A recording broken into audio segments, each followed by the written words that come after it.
사랑하는 성도 여러분, 새해를 맞아 둘째 주일입니다. 오늘은 우리 교회가 올해의 표로 정한 말씀을 여러분과 나누고자 합니다. 예레미야 29장 11절입니다. 여호와의 말씀이니라. 너희를 향한 나의 생각을 내가 아나니 평안이요 재앙이 아니니라. 너희에게 미래와 희망을 주는 것이니라. 얼마 전에 연세가 드신 분들에게 물어봤습니다. 지금 이 코로나 시대가 과거의 보릿고개보다 더 힘이 드십니까? 아니면 낫습니까?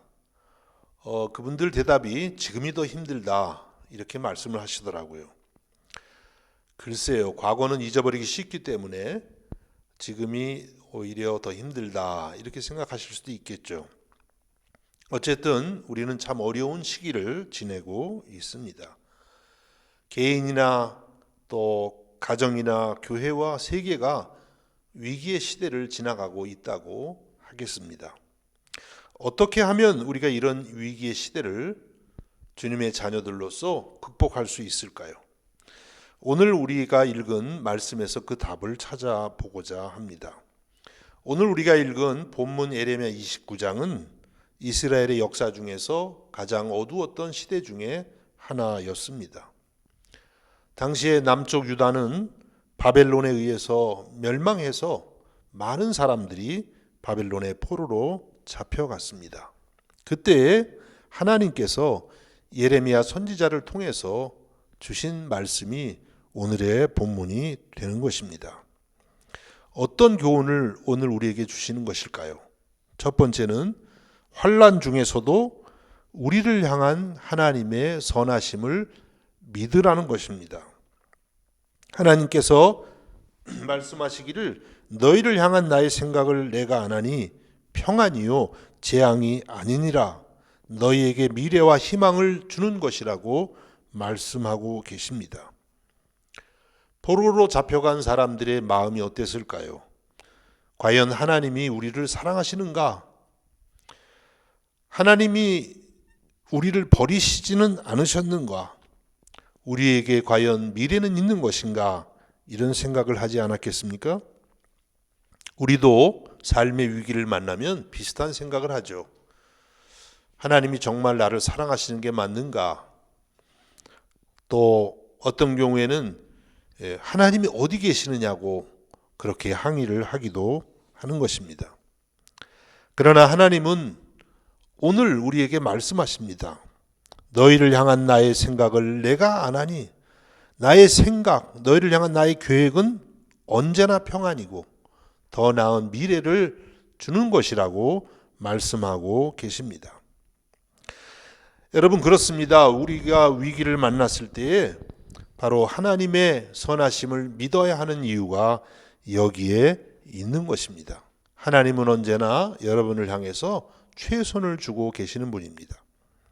그런데 우리가 반드시 잊지 말아야 할 것이 하나가 있습니다. 그것은 내가 생각하는 최선과 하나님이 생각하시는 최선이 다를 수가 있다는 것입니다. 포로로 잡혀간 사람들에게 있어서 최선은 무엇이었을까요? 그것은 빠른 시간 내에 해방되어서 고국으로 돌아가는 것이었을 것입니다. 그러나 하나님이 생각하시는 최선은 그들이 그곳에서 오랫동안 지내면서 다시 하나님의 백성으로 거듭나는 것이었습니다. 마찬가지입니다. 우리 생각에는 내 문제가 빨리 해결되는 것이 최선이라고 생각하죠. 그러나 하나님은 그 문제를 통해서 나의 연약함을 깨닫고 하나님 앞에 돌아오는 것이 하나님의 최선이라고 하는 것입니다. 우리 생각에는 우리의 최선은 코로나가 빨리 종식되어서 자유롭게 사는 것이겠습니다. 그러나 하나님은 때로는 그 가운데에서 우리들이 하나님을 신뢰하고 또 하나님께 감사하는 그런 신앙을 배우기를 원하신다는 사실입니다. 이와 같이 하나님이 생각하는 최선과 우리가 생각하는 최선은 다를 수가 있다는 것이죠. 어쨌든 간에 어떤 경우에도 우리가 믿어야 되는 것은 하나님의 우리를 향한 생각, 그것은 평안이라고 하는 것입니다. 미래의 소망을 주는 것이라고 하는 것입니다. 이것이 바로 십자가를 바라보는 우리의 신앙인 것입니다. 로마서 5장 8절에 우리가 아직 죄인 되었을 때에 그리스도께서 우리를 위하여 죽으심으로 하나님께서 우리에게 대한 자기의 사랑을 확증하셨다고 말씀했습니다. 예수님의 십자가는 우리를 향한 하나님의 선하심이 가장 선명하게 나타난 것입니다.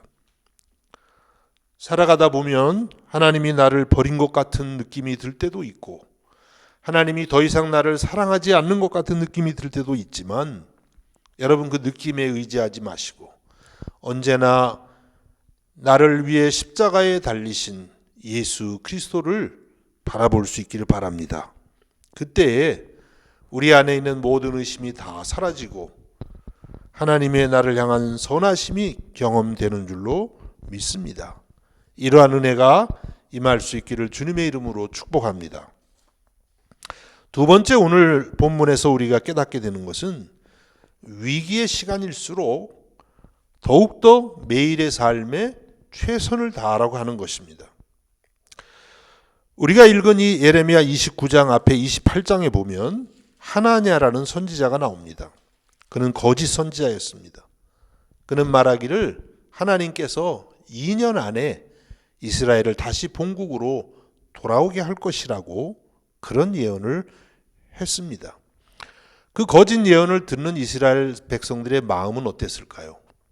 그래, 2년만 견디면 이제 가니까 어떻게든지 그냥 대충 지내다가 고국으로 돌아가자, 이런 생각을 할 수 있었을 것입니다. 그런데 예레미야는 어떻게 말씀을 전했냐면 예레미야 29장 10절에 보니까 여호와께서 이같이 말씀하시니라, 바벨론에서 70년이 차면 내가 너희를 돌보고 나의 선한 말을 너희에게 성취하여 너희를 이곳으로 돌아오게 하리라. 70년의 징계의 시간이 차야 이스라엘이 다시 고국으로 돌아올 수 있게 된다는 거예요. 그래서 5절과 6절에 보면 하나님께서는 예레미야 선지자를 통해서 이스라엘 백성들이 이러한 자세로 살아라, 이렇게 말씀하십니다. 말씀을 읽습니다. 5절과 6절입니다. 너희는 집을 짓고 거기에 살며 텃밭을 만들고 그 열매를 먹으라. 아내를 맞이하여 자녀를 낳으며 너희 아들이 아내를 맞이하며 너희 딸이 남편을 맞아 그들로 자녀를 낳게 하며 너희가 거기에서 번성하고 줄어들지 않게 하라. 이렇게 말씀하였습니다. 집을 짓고 살라고 했습니다. 오랜 정착 생활을 준비하라는 것이죠. 텃밭을 만들고 그 열매를 먹으라. 경제적인 자급자족의 터전을 마련하라는 것이죠.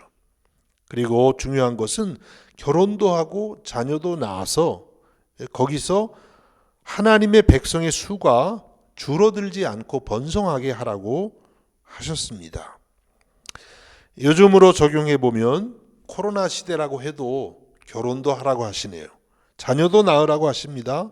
경제적으로 어렵지만 최선을 다해서 무엇이든지 하라고 하는 것입니다. 또 학생들 같은 경우에는 열심히 어려운 상황에서도 학업에 전념하라고 하는 것입니다.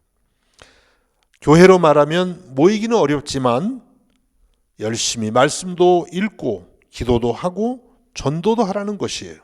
그래야만 우리의 개인과 가정과 또 사업과 교회의 미래가 있다는 것입니다. 다시 말씀드리면 우리 성도는 어떤 상황에서도 불안해하지 말고 하루하루 삶에 최선을 다하라고 하는 것입니다. 예수님께서 마태복음 6장 32절과 33절에서 너희는 먼저 그의 나라와 그의 의를 구하라. 그리하면 이 모든 것을 너희에게 더하시리라. 그러므로 내일 일을 염려하지 말라. 내일 일은 내일이 염려할 것이요 한날의 괴로움은 그날의 족하니라. 이렇게 말씀하셨습니다. 내일 일을 염려하지 말라고 하셨어요. 내일은 우리의 손에 있지 않습니다. 하나님의 손에 있습니다. 우리가 할 것은 오늘 하루를 주신 하나님께 감사하면서 오늘 하나님의 뜻을 생각하면서 하루를 성실하게 살아가려고 하는 것이죠. 마치 오늘 하루가 여러분의 인생의 전부인 것처럼 그렇게 살라고 말씀하십니다. 예수님은 이런 면에서 가장 좋은 본을 보여주셨습니다. 예수님은 매일 새벽이면 한적한 곳에 가셔서 아버지께 기도하셨습니다. 식사할 겨를도 없이 사람들을 섬기셨습니다. 피곤하신 몸을 이끌고 산에 가셔서 밤새 기도를 하셨습니다. 예수님의 삶의 철학은 하나님이 주신 삶을 하루하루 최선을 다해 사는 것이었습니다. 요한복음 6장 17절에서 말씀하십니다. 예수께서 그들에게 이르시되 내 아버지께서 일하시니 나도 일한다 하시매.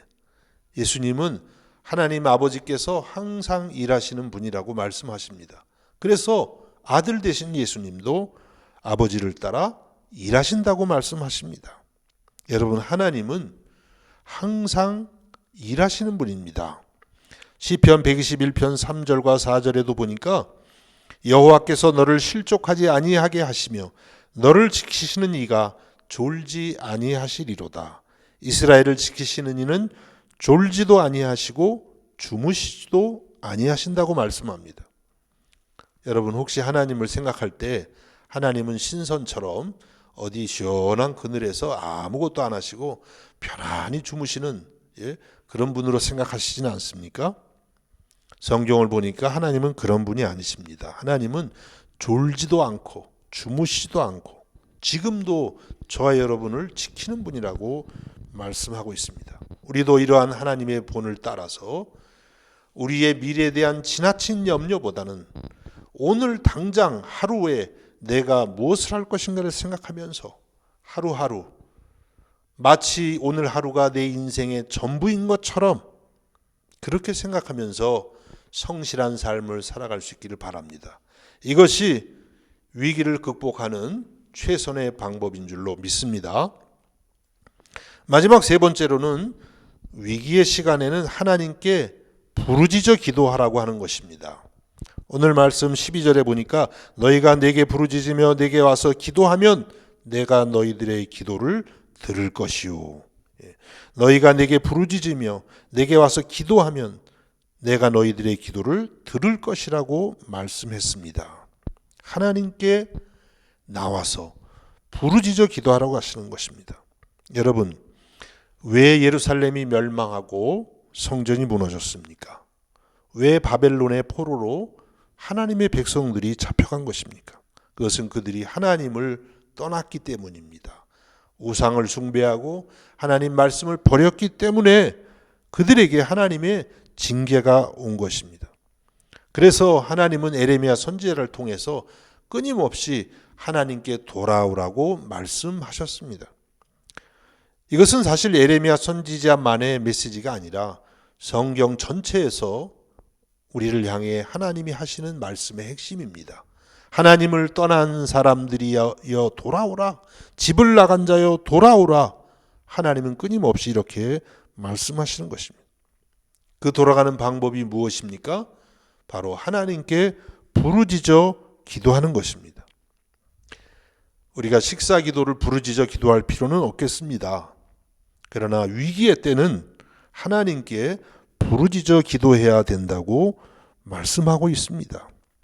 물론 부르짖는다는 것이 꼭 소리가 커야 된다는 것은 아닙니다. 13절 말씀에 보니까 너희가 온 마음으로 나를 구하면 나를 찾을 것이요 나를 만나리라 하셨습니다. 온 마음으로 주님께 나아가는 것이 바로 부르짖는 것입니다. 이렇게 간절함으로 주님을 찾을 때에 주님을 만나게 될 것이라고 말씀합니다. 가장 좋은 본은 역시 예수님이십니다. 예수님은 하나님의 아들이셨지만 인생의 최대의 위기 때에 부르짖어 간구하셨습니다. 히브리서 5장 7절에 예수님은 육체에 계실 때에 자기를 죽음에서 능히 구원하실 이에게 심한 통곡과 눈물로 간구와 소원을 올렸고 그의 경건하심으로 말미암아 들으심을 얻었느니라. 예수님이 어떻게 기도하셨습니까? 심한 통곡과 눈물로 그렇게 기도하셨다고 했어요. 우리 주님도 하나님의 아들이신데 이렇게 때로는 아버지 앞에 심한 통곡과 눈물로 기도하셨다는 거예요. 그래서 그 위기에서 승리할 수 있었다는 것입니다. 여러분, 바로 오늘 우리가 이와 같은 기도를 드려야만 하는 때인 줄로 믿습니다. 목소리가 크지 않아도 괜찮습니다. 온 마음으로 주님을 향해서 부르짖어 간구하는 저와 여러분이 될 수 있기를 바라는 것입니다. 그때 하나님께서 그 기도를 들으시고 약속하신 평안과 미래의 희망을 여러분에게 주실 줄로 믿습니다. 이와 같은 한 해가 될 수 있기를 우리 주님의 이름으로 축복합니다. 기도하겠습니다. 하나님 아버지, 새해를 맞아서 저희들에게 평안과 소망의 약속을 주심을 감사드립니다. 비록 우리에게 환난의 때가 있지만 우리를 향하신 하나님의 계획과 생각은 언제나 선하시며 우리에게 참된 평안과 소망을 주시는 것임을 믿습니다. 이 믿음 가운데에 오늘 하루하루를 마치 우리의 인생의 전부인 것처럼 최선을 다해서 살아가게 하여 주시옵소서. 또한 말씀하신 것처럼 우리 주님 앞에 온 마음을 다해서 부르짖어 기도함으로 주께서 주신 평안과 소망의 약속을 누리게 하여 주시옵소서. 예수님의 이름으로 기도하옵나이다. 아멘.